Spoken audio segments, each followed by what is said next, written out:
Shalom teman-teman dan juga Bu Murni selaku dosen pembimbing kami di mata kuliah pendidikan agama ini.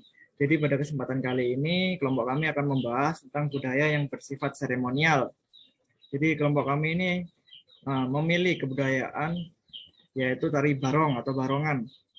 Jadi pada kesempatan kali ini juga kami akan membahas atau menjelaskan tentang latar belakang atau tata cara pelaksanaan di masa lalu dan masa kini, dan apakah kebudayaan ini masih perlu dilakukan atau perlu dipelihara pada zaman sekarang ini.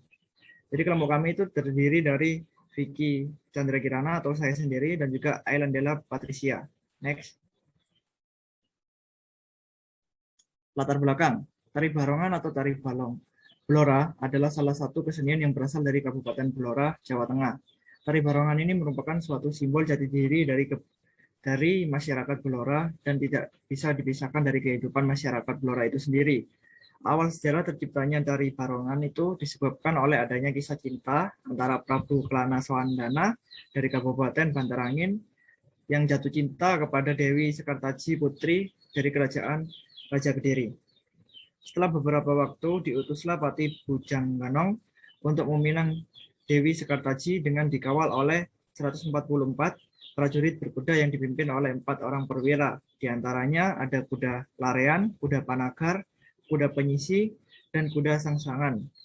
Singkat cerita, Raden Panji datang dan berhasil menundukkan Singobarong dan membuat Singobarong mengabdi kepadanya.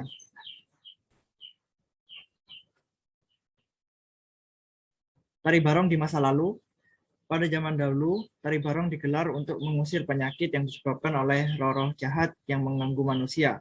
Tari barong itu sendiri atau tari barongan diselenggarakan dengan diiringi oleh beberapa musik atau instrumen musik, tentunya musik tradisional Jawa seperti gendang, geduk, bonang, saron, demung, dan juga kempul. Kesenian barongan merupakan kesenian rakyat yang amat populer di Blora, terutama pada masyarakat pedesaan. Di dalam barongan tercermin sifat-sifat kerakyatan dan keakraban masyarakat Blora, yakni spontanitas, kekeluargaan, kesederhanaan, kasar, keras, kompak, dan keberanian yang dilandasi kebenaran. Barongan atau seni pertunjukan barongan banyak terdapat di daerah Jawa Tengah seperti Kabupaten Blora, Rembang, Pati, Gerobokan, dan Tegal. Oleh karena itu, dapat dikatakan bahwa barongan merupakan salah satu kesenian khas Jawa yang juga bersifat seremonial.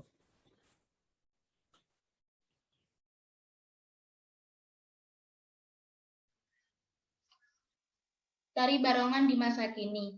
Tari barongan pada masa kini berupaya untuk mengikuti perubahan budaya. Sebagai seniman yang kreatif, mereka telah tanggap untuk menghadapi perubahan dan tuntutan zaman, termasuk dalam mempertahankan pertunjukan barongan agar tetap survive.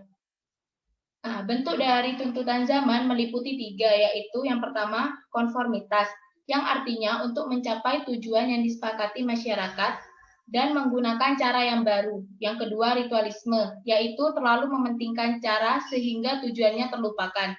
Yang ketiga, rebellion, yaitu menolak cara dan tujuan yang lama, kemudian mengajukan cara dan tujuan yang baru.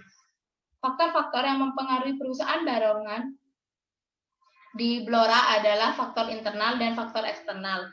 Faktor internal, bentuk pertunjukan barongan dapat dibedakan menjadi 2, yakni bentuk pertunjukan arak-arakan dan bentuk pertunjukan drama tari. Bentuk pertunjukan arak-arakan ini dapat ditemui dalam acara yang bersifat ritual, seperti hitanan, lamporan. Nah, lamporan ini seperti karnaval budaya dan ritual lainnya.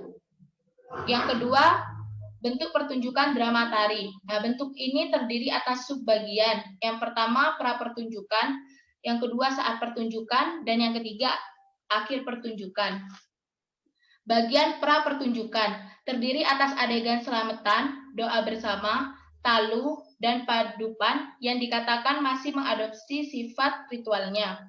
Yang kedua, pertunjukan yang terdiri atas beberapa adegan, yakni adegan kiprahan barongan, bujang ganong, jaranan, panakawan duta, dan perang Joko Ludruk. Yang ketiga, akhir pertunjukan, yang diakhiri dengan adegan barongan kerah atau bertengkar sebagai klimaks penyajiannya. Nah, jadi bentuk pertunjukan arak-arakan ini digunakan untuk kepentingan ritual, sedangkan bentuk pertunjukan drama tari ini digunakan untuk kepentingan hiburan. Nah, faktor eksternal. Masyarakat masih percaya bahwa kegiatan ritual untuk mencapai tujuannya. Barongan dianggap memiliki pengaruh terhadap hajatan atau perkawinan. Nah, karena menganggap barongan akan melindungi anak yang akan dihitamkan atau pengantin dari gangguan roh jahat. Nah, relasi dari pihak lain seperti tokoh masyarakat, pejabat, lembaga pemerintah maupun swasta, dan perusahaan. Pihak ini yang akan menghidupi kesenian barongan dengan cara menanggap atau mengontrak untuk kepentingan dan keinginannya atau perorangan, kelompok, dan lembaga. Apakah budaya tersebut masih perlu dilakukan oleh orang percaya? Alkitab tidak memberikan perintah khusus mengenai menari. Mungkin jika kita mengambil beberapa contoh menari yang baik dan yang buruk.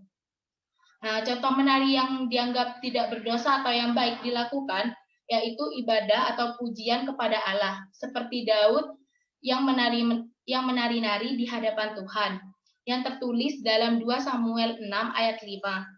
Daud dan seluruh kaum Israel menari-nari di hadapan Tuhan dengan sekuat tenaga, diiringi nyanyian, kecapi, gambus, rebana, kelentung, dan ceracap. Nah, demikian kita juga dapat memuji atau menyembah Allah melalui tarian, karena tubuh kita adalah milik Allah. Nah, jika kita yakin apakah tarian yang kita lakukan ini dapat diterima atau tidak, maka kita jauhkan diri dari segala jenis kejahatan. Jika sesuatu yang kita lakukan kelihatannya akan menjadi dosa, maka jangan kita lakukan. Ada tarian yang tidak perlu dilakukan oleh orang percaya, salah satunya tari barong. Tarian ini tidak boleh dilakukan karena adanya upacara ritual untuk melindungi manusia dari gangguan roh jahat. Hal ini tidak diperkenankan di hadapan Allah, karena kita tidak boleh melakukan hal-hal yang tidak sesuai dengan Alkitab. Jika kita melakukan hal seperti ini, artinya kita tidak percaya kepada Tuhan, bahwa Tuhanlah yang akan senantiasa melindungi kita. Sebagai orang percaya, seharusnya kita berusaha untuk memuliakan Allah dengan tubuh kita. Berikut referensi yang kami peroleh. Sekian presentasi dari kami. Mohon maaf jika ada salah kata. Terima kasih telah menonton video ini. Tuhan Yesus memberkati.